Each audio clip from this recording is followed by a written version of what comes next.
Previously on All Relative, defining Diego.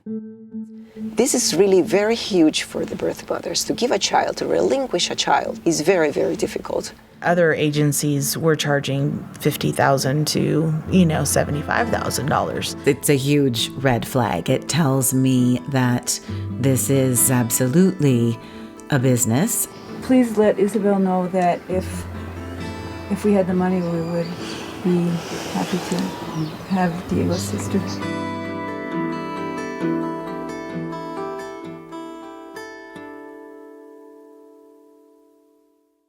So, Diego, there was this one night when you were 7. I think you were already asleep. I got this phone call, and it was about Isabel. You knew she was pregnant with... We knew that she was going to have a baby in August. She told us that. Okay, so that's our baby. Yeah, that's your baby. It was 2005, and Karen McDonald had heard about us from a radio story I'd done. She was in the process of adopting Isabel's new baby. That's the baby Isabel had been carrying when we saw her a couple years earlier. The baby she'd asked us to raise. Isabel thought he'd be a girl, but he turned out to be a boy. The McDonalds were going to name him Gavin. Karen said they already had a biological sibling of yours. Gavin would be their second. The first time she reached out, I thought she was nuts. I almost didn't respond. But then she emailed this picture. It was a photocopy of Isabel holding an infant who looked just like you. Yeah, that was Carter. That was Carter. He was 5 years younger than you. So we started talking and emailing about how much you were like her boys and how all of you loved to jump and climb. We thought we knew your biological family. But when Karen called from Georgia, I didn't know what to think. But Karen wanted to get together, and we said, okay. Yeah, I remember when we met. I was in 4th grade. Yeah, Carter was almost 4, and Gavin just about 2. I remember you guys picked me up from school, and we ended up driving to their hotel. And, Dan wasn't sure about the whole thing, but that's typical Dan. It sure is. I'm excited and nervous. What if I don't like him? Probably won't, Dad. Diego, I was pretty nervous too. And I remember Karen and her husband Paul were at the hotel waiting for us. And when we got there, these 2 little boys peeked out from behind them. I could see right away they were mini versions of you. They had sturdy builds and thick dark hair and dimples. And the older one, Carter, he had glasses. The 2 of them were wearing matching khaki short sets. Seeing them together, I just can't get over how much they look alike. Amazing. You boys bonded instantly. Up in their room, you went tearing around like you'd been doing it all your lives. He's looking, Carter. He can't find you, Carter. Yeah. Uh-oh, he's pulling a double trick on you. One of the things is that it wasn't as random like the dinner group. It was blood. It was biology. So it was this kind of intimacy I'd felt with Julia, only this time we could speak the same language. My brothers looked up to me, and I had a lot of fun with them, just horsing around. I remember one day we took you to a park by the river, and you and Carter saw those giant cottonwood trees, and you didn't just climb them, you scaled them. And Carter was just following you around. He wanted to do everything that you did.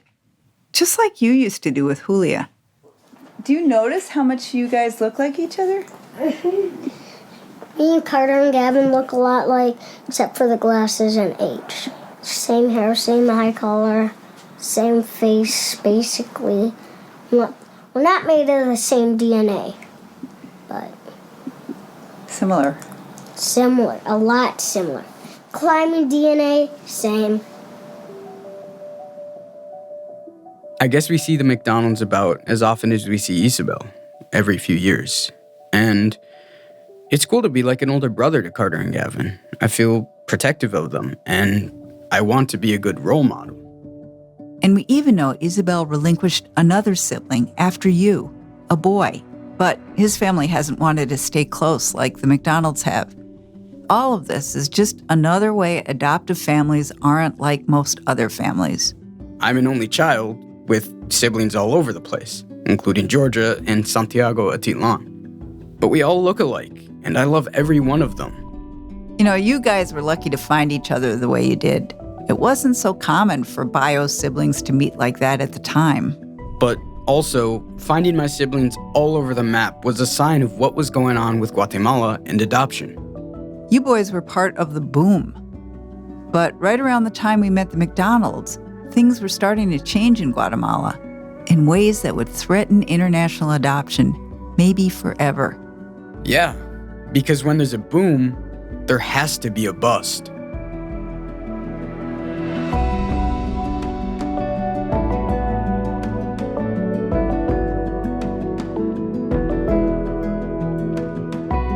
I'm Diego Shikai Luke. I'm Lori Stern. And from Something Else and Sony Music Entertainment, this is All Relative, Defining Diego. Episode 4, The Fall of International Adoption.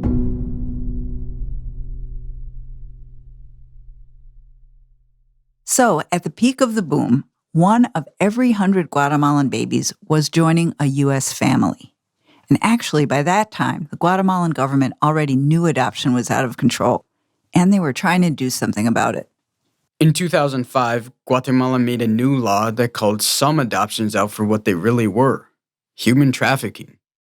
And the government assigned lawyers to investigate, prosecutors like Julio Prado.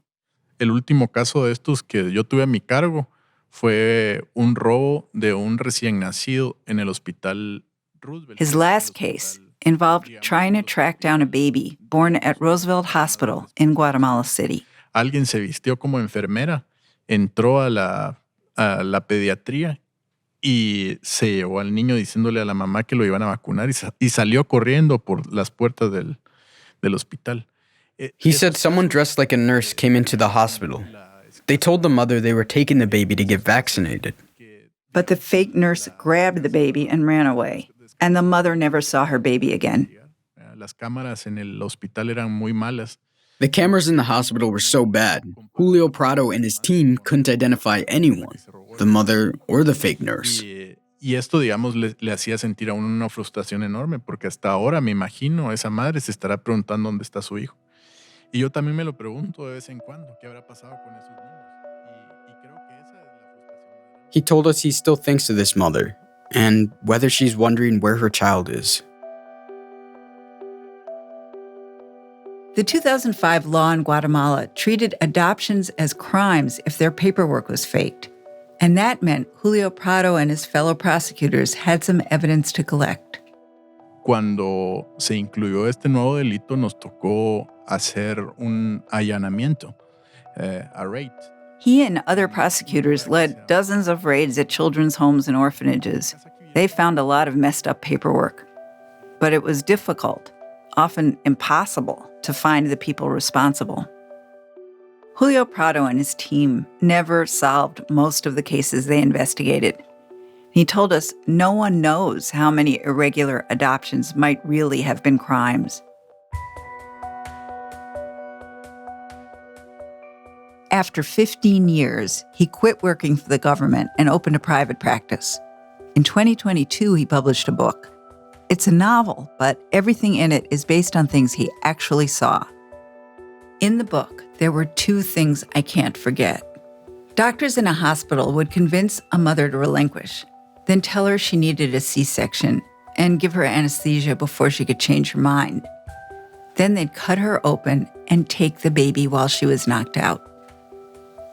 Other times, traffickers would pose as nurses or doctors in the hospital. They would steal the newborns and then tell the mothers that their babies died in childbirth. The hospital would keep dead babies in the freezer to show the birth mother in case she wasn't convinced.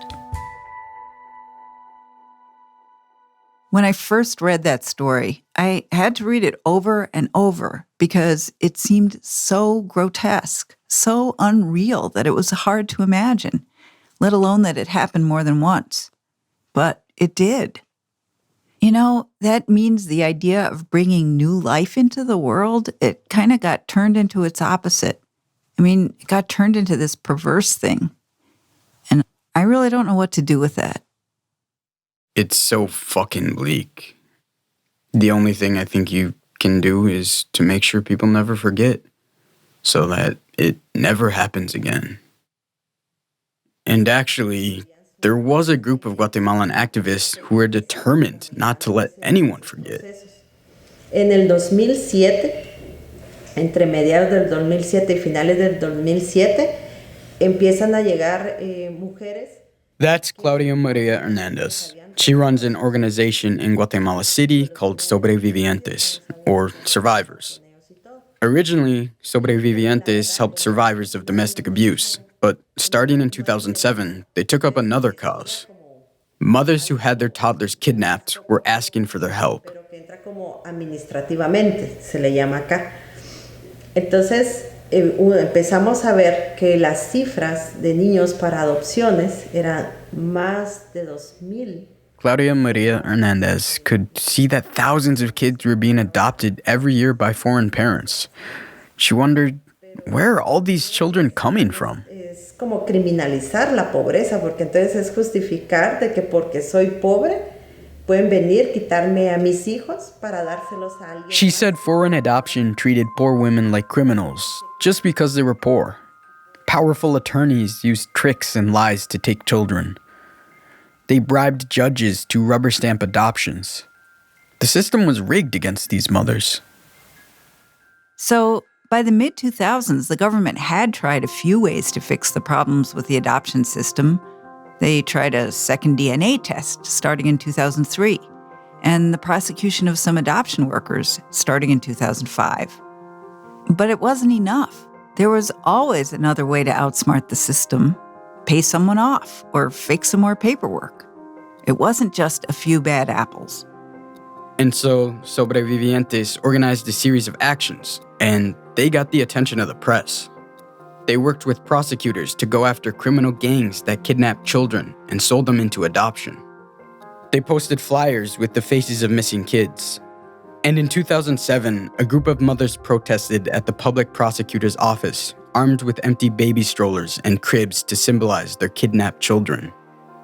You know, Julio Prado's prosecutions and the pressure from Sobrevivientes and others, all of that did have an impact. Yeah, and international pressure had built up too. Spain, Sweden, Canada, and Germany all stopped approving adoptions from Guatemala by 2002. So by 2007, the U.S. was one of the very last ones standing.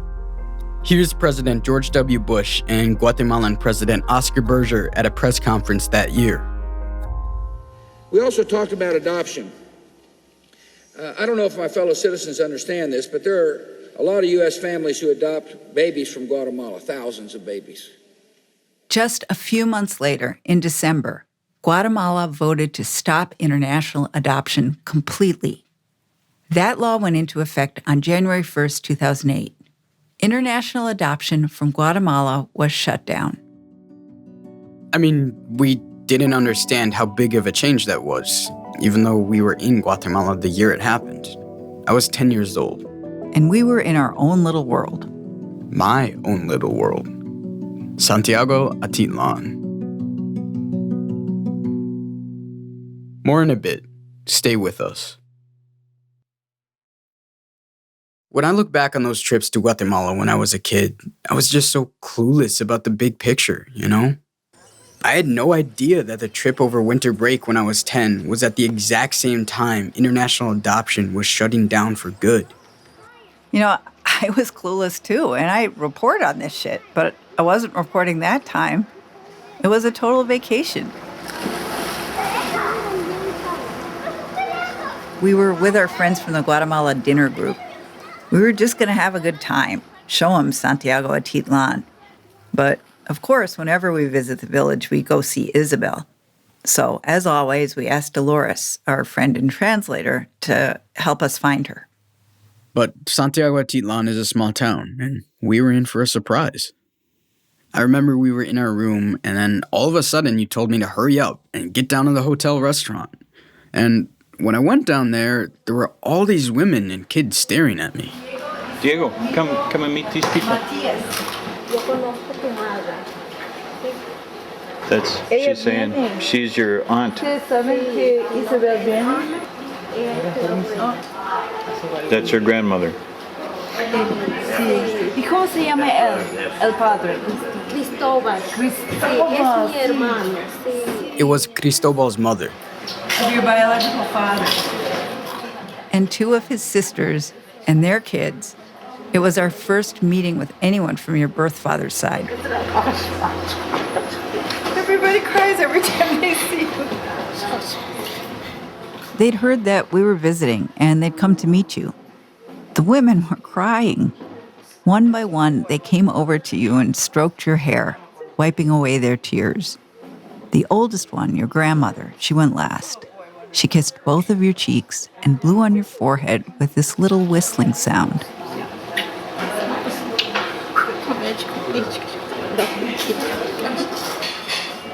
I had a dream like that once where people kept greeting me and they were just like... One of the sisters took a picture of you on her flip phone, and I thought to myself, now your birth father will know about you. Maybe. At that time I was just confused, trying to take it all in. You tried to explain it to me in the moment, but how do you explain something like that? It's because they thought you were dead because that's what the man said. Because they're related to the man. The dad. Who is your biological father. I think just until that moment, Cristobal had been this enigma and someone that didn't really exist. But then there I was looking at his mother. Your eyes were so wide, and just trying to explain that to you was like we didn't even understand what was going on. Yeah, it was so quick and random, but Dan ended up asking me about it later. They said they thought you were dead? Yeah. What was that like for you? Was that weird? It was kind of weird because I thought everyone thought that I was alive. Because then, and my aunts were really happy to see me because they didn't know if Isabel was telling the truth about me being dead. Because she gave me away the next day I was born. She just wanted to protect me. Man, it's kind of painful to hear that. How did that strike you? I don't know. I think I've always told myself that, whatever she did to protect me. And, I guess I'm not really sure who's telling the truth and, how many truths there actually might be. So, Dan and I, and you, we were clear that Isabel was family. And so we felt a responsibility. Whenever we visited, we pulled together whatever money we could spare, and we'd give it to her in quetzales. What are we going to do when we find Isabel? Well, we have money, we saved money, and then we're going to find Isabel and give her the money. Because she tried to do the best thing for me. But this time, you brought something of your own to give her. Do you remember that? Yeah, Sí. Es algo que Diego hace en la escuela. It's a frickin' napkin holder I made in school. A napkin holder. Out of blue construction paper. It had green feathers and a white snowman glued on. I remember Isabel thought it was a clown. Yeah, they don't even have snow there.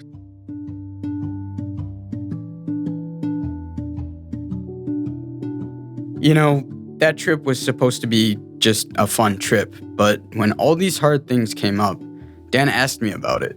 We were sitting by the lake. He asked me questions to kind of help me figure stuff out. So that must be very hard for you to feel like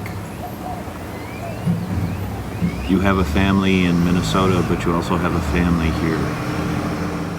Not that hard. No? Do you ever think what it would be like if you had stayed here? Well, she probably couldn't have taken care of me.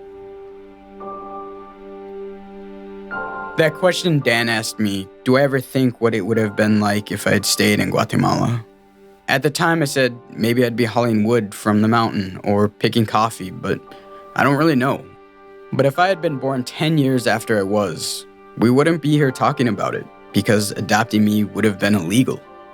Starting January 1st, 2008, you couldn't adopt a baby like me. And I really don't think I would be here, alive today, if I had been born post-shutdown. We'll be right back. Diego, your adoption paperwork had more than a couple problems. A lot of things that were called irregularities when you were born. Less than 10 years later, those same things were called crimes. When I was there in 1999, I heard that it was against the rules for birth mothers to relinquish more than one baby. And I just assumed that you were Isabel's one and only adoption. And that's why I was so shocked when I heard about Carter and Gavin, your birth brothers. So we asked historian Rachel Nolan about that. She said she didn't know of any rule, but she had looked at thousands of adoption records. And almost all of them said it was the birth mother's first child. So that tells me the records were wrong, because just in the interviews I did, maybe half the birth mothers had relinquished more than one baby. Isabel had relinquished 4. And that could mean that tens of thousands of records were wrong. But if it was irregular, was it necessarily corrupt? That wasn't clear. Yeah, to get you home, we paid a lawyer to clear up the confusion about your birth certificate. And we're not sure exactly how he did that. And we didn't ask. We were just so relieved to have you. You didn't ask then, but lots of other people asked in the years that followed, including Julio Prado and Claudio Maria Hernandez, and an American investigative journalist, Erin Siegel McIntyre. Yeah, a couple years after the shutdown, she wrote a book about a Guatemalan birth mother whose daughter had been kidnapped and put up for adoption. And she exposed a whole network of fraud and illegal activity. That book was a game changer, not only for how people in the U.S. thought about Guatemala, but for international adoption as a whole. There was absolutely an outspoken lobby at work. Local ministers, churches, adopt an orphan, help widows. There was a huge movement towards adopting as this beautiful, godly endeavor that people should embrace and take on and feel wonderful about, that helped everyone. And there wasn't a lot of critical thinking around, well, how does this actually happen and why?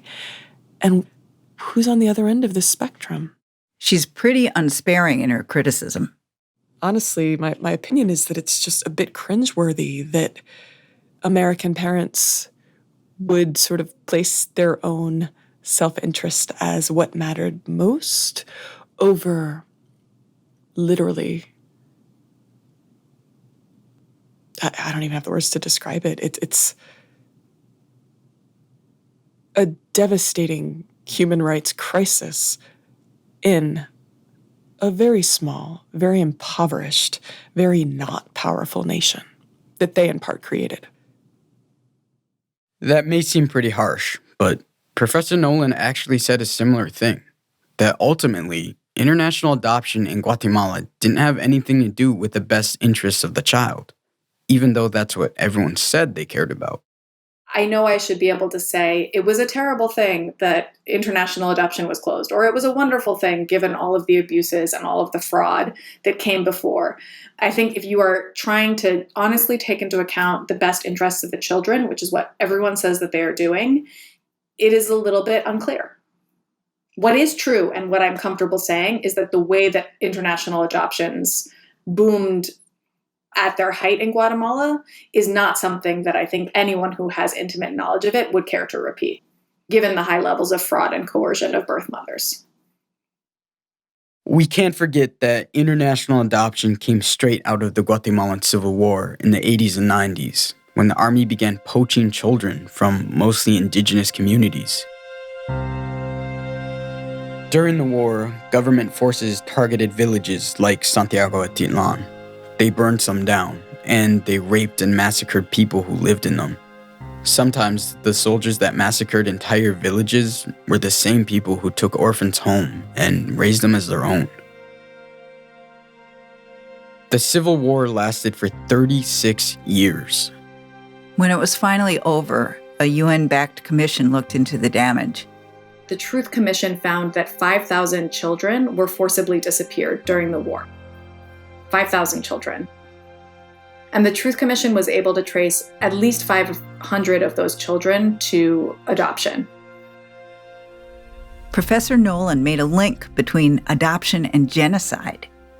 She said historians started using a 5-point definition of genocide after World War II. The first act that could be defined as genocide is familiar to everyone, which is killing members of a certain group. What is less well known is that the fifth act that qualifies for genocide is forcible adoption of children from a certain group to another group. In other words, the forced adoption of children out of their culture is an act of genocide. And according to this commission, that happened in Guatemala. So, what does that mean for the thousands of Guatemalan children adopted under dubious circumstances?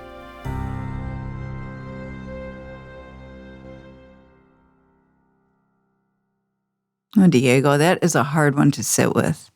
I mean, we know that Isabel relinquished you knowingly, right? Right. But, when you adopted me, people didn't think very deeply about what it meant to take a kid from one culture to another. It was kind of just assumed if the kid was loved, everything would be okay. I mean, that was you too, right? Kinda, yeah. But the cultural lens has shifted in the last 23 years. And now we see the cost to communities and cultures. I mean, I couldn't and wouldn't do it again today.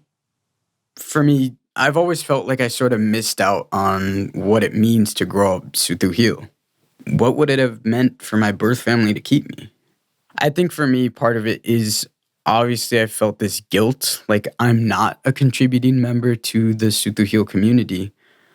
And like, I won't really pass their traditions down, but I'm really happy and proud to know that in Santiago Atitlan, they're still maintaining their traditions, they're still passing down the language, they're still doing all these things. So regardless of whether or not I can or can't contribute to this community, the community will be there long after I'm gone.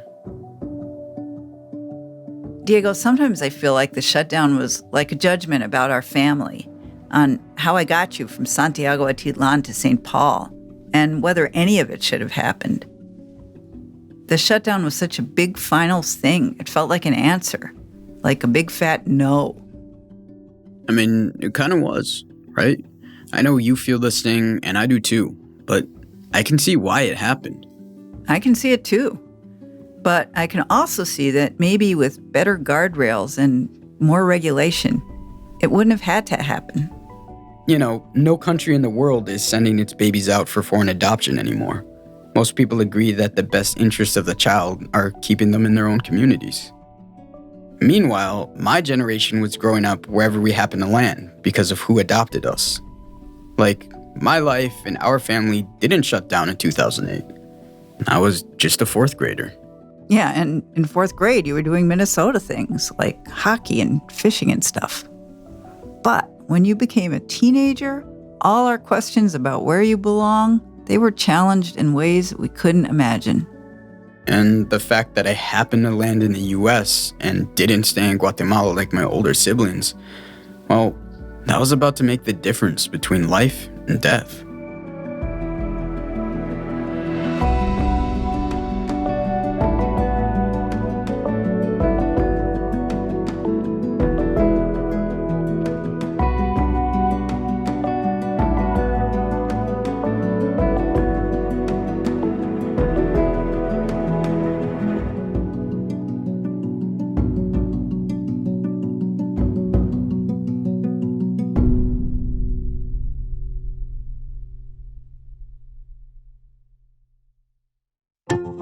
Next time on All Relative, Defining Diego. My birthday was the stupidest, dumbest birthday that sucked. And I'm always gonna remember. I mean, I can't feel it, but when you say you can't feel what? The kidneys going. Right. So, thank you guys for coming in today. We do have some information back on the biopsy that he had from the lymph node. That's when it hit me. It's like, oh my God, he could die, and this could be the end of his life.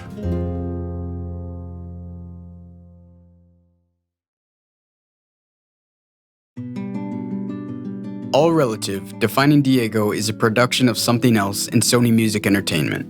It's written and hosted by me, Lori Stern. And me, Diego Shikai Luke. Mia Warren is our senior producer. Associate producers are India Whitkin and Kyra Asabe Bonsu. Executive producers are Lizzie Jacobs, Jude Kampfner, and Tom Koenig. Lizzie Jacobs is our editor, and we had additional editorial help from Megan Dietrich on this episode. Dara Hirsch is our engineer. And we had additional mixing by Sam Baer. Our theme song was composed by Gautam Shrikishan. Production management help from Ike Igbatola and Lily Hambley. Fact-checking by Natsumi Ajisaka. Our adoptee consultant is Eric Mann. Special thanks to my dad, Dan Luke. We couldn't have done it without you. You did so much to help us. If you love the show, follow us on Apple Podcasts, Spotify, Amazon Music, Stitcher, or wherever you get your podcasts.